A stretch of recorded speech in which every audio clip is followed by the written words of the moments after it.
شروع اللہ کا نام لے کر جو بڑا مہربان نہایت رحم والا ہے۔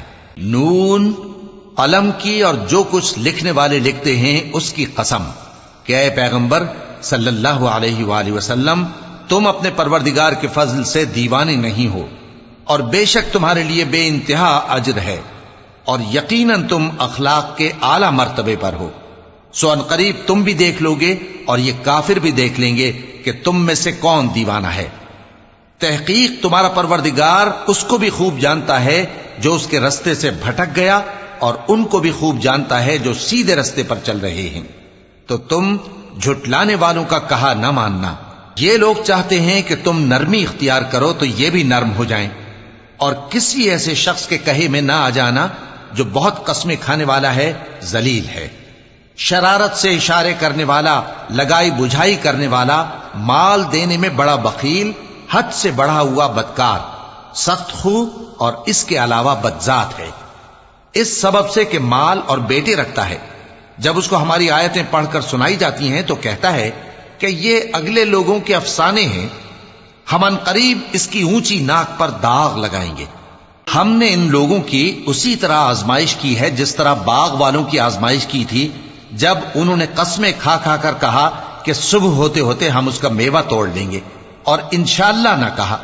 سو وہ ابھی سو ہی رہے تھے کہ تمہارے پروردگار کی طرف سے راتوں رات اس پر ایک آفت پھر گئی، تو وہ ایسا ہو گیا جیسے کٹی ہوئی کھیتی۔ پھر جب صبح ہوئی تو وہ لوگ ایک دوسرے کو پکارنے لگے کہ اگر تم کو کاٹنا ہے تو اپنی کھیتی پر سویرے ہی جا پہنچو۔ سو وہ چل پڑے اور آپس میں چپ کے کہتے جاتے تھے کہ آج وہاں تمہارے پاس کوئی فقیر نہ آنے پائے، اور کوشش کے ساتھ سویرے ہی جا پہنچے، گویا پیداوار پر قادر ہیں۔ پھر جب انہوں نے باغ کو دیکھا تو ویران، کہنے لگے کہ ہم رستہ بھول گئے ہیں، نہیں بلکہ ہم بے نصیب ہو گئے۔ ایک جو ان میں سمجھدار تھا بولا، کیا میں نے تم سے نہیں کہا تھا کہ تم تسبیح کیوں نہیں کرتے؟ دوسرے کہنے لگے کہ ہمارا پروردگار پاک ہے، بے شک ہم ہی قصوروار تھے۔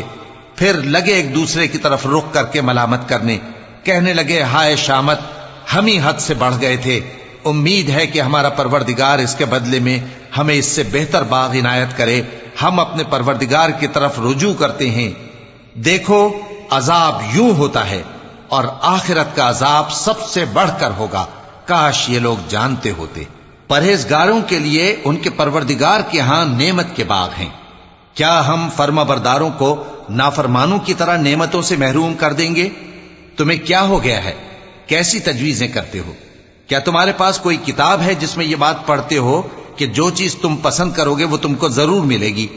یا تم نے ہم سے قسمیں لے رکھی ہیں جو قیامت کے دن تک چلی جائیں گی کہ جو کچھ تم طے کر لو گے وہ تمہارا ہوگا؟ ان سے پوچھو کہ ان میں سے کون اس کا ذمہ لیتا ہے؟ کیا اس قول میں ان کے کچھ شریک ہیں؟ اگر یہ سچے ہیں تو اپنے شریکوں کو لے آئیں۔ جس دن پنڈلی سے کپڑا اٹھا دیا جائے گا اور کفار سجدے کے لیے بلائے جائیں گے، پھر وہ سجدہ نہ کر سکیں گے، ان کی آنکھیں جھکی ہوئی ہوں گی اور ان پر ذلت چھا رہی ہوگی، حالانکہ پہلے اس وقت سجدے کے لیے بلائے جاتے تھے جبکہ وہ صحیح و سالم تھے۔ سو مجھ کو اس کلام کے جھٹلانے والوں سے سمجھ لینے دو، ہم ان کو آہستہ آہستہ ایسے طریق سے پکڑیں گے کہ ان کو خبر بھی نہ ہوگی، اور میں ان کو مہلت دیے جاتا ہوں، میرا داؤں بڑا مضبوط ہے۔ اے نبی، کیا تم ان سے کچھ معاوضہ مانگتے ہو کہ ان پر تاوان کا بوجھ پڑ رہا ہے، یا ان کے پاس غیب کی خبر ہے کہ اسے لکھتے جاتے ہیں؟ سو اپنے پروردگار کے فیصلے کا انتظار کیے رہو، اور مچھلی کا لقمہ ہونے والے یونس کی طرح نہ ہونا کہ انہوں نے اپنے رب کو پکارا جبکہ وہ دل ہی دل میں گھٹ رہے تھے۔ اگر ان کے پروردگار کی مہربانی ان کو نہ سنبھال لیتی تو وہ چٹیل میدان میں ڈال دیے جاتے مذموم حالت میں۔ پھر ان کے پروردگار نے ان کو برگزیدہ کر کے نیکوکاروں میں شامل کر لیا۔